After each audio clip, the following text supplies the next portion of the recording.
प्रिय श्रोताओं, मैं आपकी अपनी स्मिता द स्टोरी टेलर। उम्मीद है आप सभी को मेरी लिखी कहानी पसंद आ रही होगी।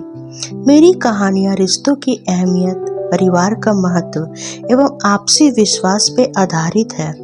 मेरी कहानी हर उस बेटी की कहानी है जिसके लिए रिश्तों का मतलब उसे आदर और सम्मान के साथ निभाना होता है।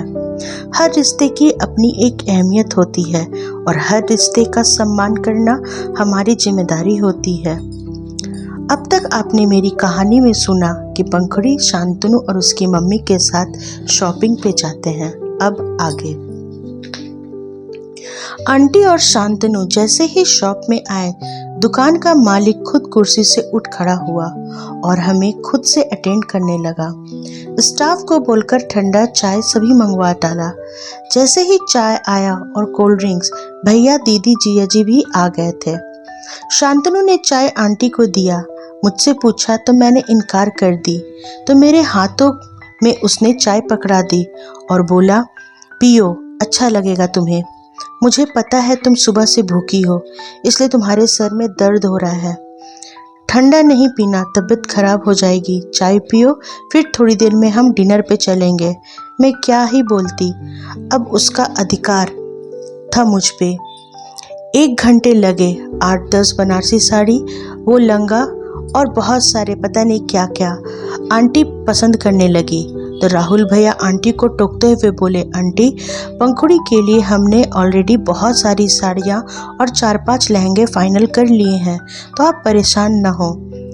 तो जो आंटी ने जवाब दिया वो सुनकर मुझे काफ़ी पसंद और काफ़ी गर्व हुआ।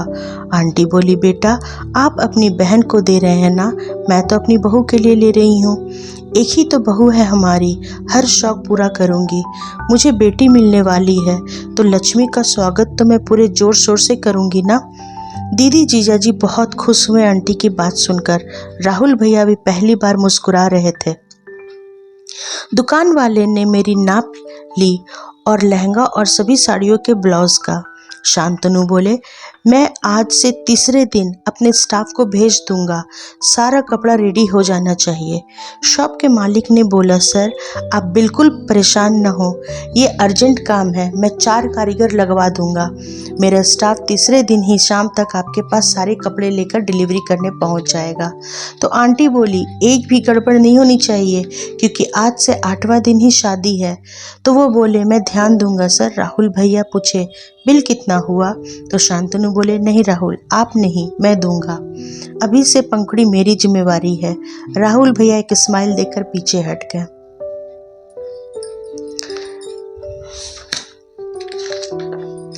आज मुझे अच्छा लगा ये देखकर कि शांतनु और उनकी मम्मी मेरी कितनी इज्जत करते हैं और मन में मेरे लिए सिर्फ और सिर्फ प्यार है उनके।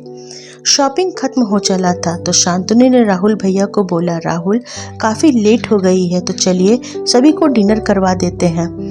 लेकिन दीदी बोली, नहीं शांतनु, घर जल्दी जाना होगा, कल एंगेजमेंट है ना और मम्मी बिल्कुल अकेले पड़ गई होंगी, सारा कुछ उन्हें अकेले देखना पड़ रहा होगा, तो हमें निकलना होगा। राहुल भैया भी बोले, जी, और पता है ना तुम्हें, रौनित अकेला ही सब देख रहा है तो मुझे उसके पास जाना होगा, नहीं तो सब गड़बड़ कर देगा, तो डिनर रहने देते हैं। आंटी बोली, हाँ शांतनु, पापा भी घर पे हमारा वेट कर रहे होंगे, चलते हैं। शांतनु कुछ बोल ही नहीं सका, बस मुझे देखे जा रहा था। वो बोला, अच्छा चलिए, मैं घर ड्रॉप कर देता हूँ। तो दीदी बोली, कहाँ आप जाओगे इतनी रात में हमें छोड़ने, हम आराम से चले जाएंगे, कल ही मिलते हैं, आपको भी तो काफ़ी तैयारियाँ करनी होंगी, तो कल हम लोग वेन्यू में ही मिलते हैं। शांतनु कुछ भी नहीं बोल सके। वो जी दीदी बोलकर हमें हमारे कार तक छोड़ने आ गए। आगे की सीट पे दीदी और जीजा जी बैठे रहे थे तो भैया ने बोला, दीदी आप पीछे आराम से बैठ जाओ, आगे रात में लाइट लगेगी। तो जीजा जी ने बोला, हाँ तू पीछे बैठ जा रोशनी, पंकु के साथ, मैं और राहुल आगे बैठ जाता हूँ।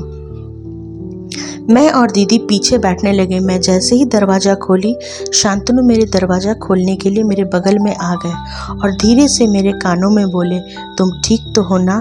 घर पहुंचते ही मुझे फ़ोन करना, मैं वेट करूंगा तुम्हारे कॉल का। मैं कुछ भी नहीं बोली। हम घर आए, तो दीदी जीजाजी शांतनु की तारीफ किए जा रहे थे। मम्मी काफ़ी खुश थी उनकी बातों से, लेकिन पापा बिल्कुल शांत थे। दीदी पापा को देखकर बोली, पापा, शांतनु और उनकी मम्मी हमारी पंकु को बहुत प्यार करते हैं और वो बहुत अच्छे से रखेंगे, आप बिल्कुल चिंता नहीं करिए। पापा बोले, राहुल, पंकु की शादी में कोई भी कमी नहीं होनी चाहिए बेटा। राहुल भैया बोले, हाँ पापा, कोई कमी नहीं होगी। सब तो सही था, लेकिन फिर भी दिल में डर भरा हुआ था मेरे। पता नहीं मुझे बार बार ऐसा क्यों लग रहा था कि कुछ तो गलत हो रहा है। तभी शांतनु का फ़ोन आया। मैंने फ़ोन उठाया तो उधर से आवाज़ आई, पंकु प्लीज़, तुम्हारी ये हालत देखकर मुझे काफ़ी डर लग रहा है। प्लीज़ मुझे छोड़ना नहीं, मैं तुम्हारा बहुत इंतज़ार किया है, अब नहीं जी पाऊँगा।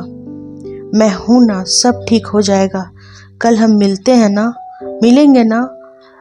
मैं क्या बोलती, मैं बोली हाँ कल मिलती हूँ। कहकर मैंने फ़ोन रख दिया, क्योंकि कुछ और बोलने का जरा भी मन नहीं कर रहा था। भूख तो काफ़ी ज़ोरों की लगी थी, लेकिन सर भी इतना दर्द हो रहा था कि मैं थक गई थी, बहुत ही ज़्यादा थक गई थी, मेंटली भी और फिज़िकली भी। तो न खाने का मन हो रहा था न कुछ। मैं बस एसी ऑन की और कमरे का लाइट ऑफ करके सो गई। सुबह जब आँख खुली तो मम्मी मेरे सामने थी। उन्होंने मुझे आवाज़ दी, पंकु उठ जा, सुबह हो गई है। मैं उन्हें देखकर मुस्कुरा दी। मुझे बहुत अच्छा लगा।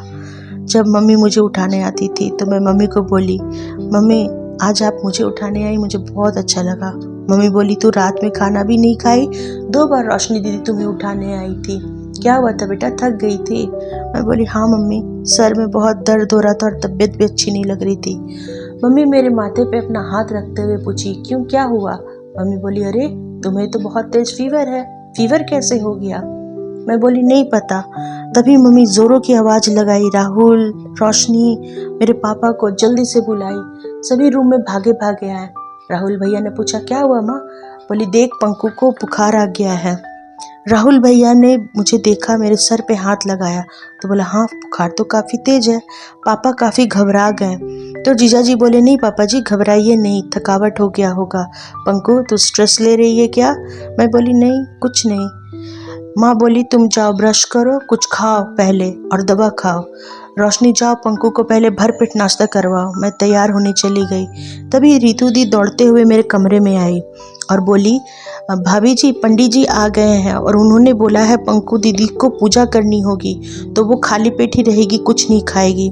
मैं बोली, कोई बात नहीं माँ, मैं तैयार होकर आती हूँ, भूख अभी नहीं लगी है। मम्मी बोली, लेकिन बेटा तुमको तो बहुत तेज बुखार है। मैं बोली, कोई नहीं, मैं कर लूँगी। आधे घंटे में जल्दी जल्दी मैं तैयार होकर जैसे ही रूम से बाहर निकली तो रितु दीदी मुझे देखकर बोली, हाय दीदी, पंकु दीदी शांतनु भैया आपको बहुत प्यार करते हैं। मैं कुछ समझती उससे पहले ही उसने बोल दिया, दीदी अपनी हाथों की मेहंदी देखिए, बिल्कुल काली हो गई है। ये देखकर मम्मी और रोशनी दीदी मुस्कुरा दिए। मैं चुपचाप अपनी आंखों को नीचे कर ली। तभी पंडित जी ने मुझे आवाज़ लगाई, पंकु बिटिया आ जाइए पूजा रूम में। तो मैं पूजा रूम में चली गई। वहाँ पर पंडित जी मुझसे पूजा करवाएं। करीबन आधा घंटा, 9 बज चुके थे। फिर पार्लर वाली दीदी भी आ गई। 11 बजे इंगेजमेंट का वक्त था तो सभी हड़बड़ा गए और मम्मी ने सभी को आवाज़ देते हुए कहा कि जाओ सब जल्दी जल्दी तैयार हो जाओ।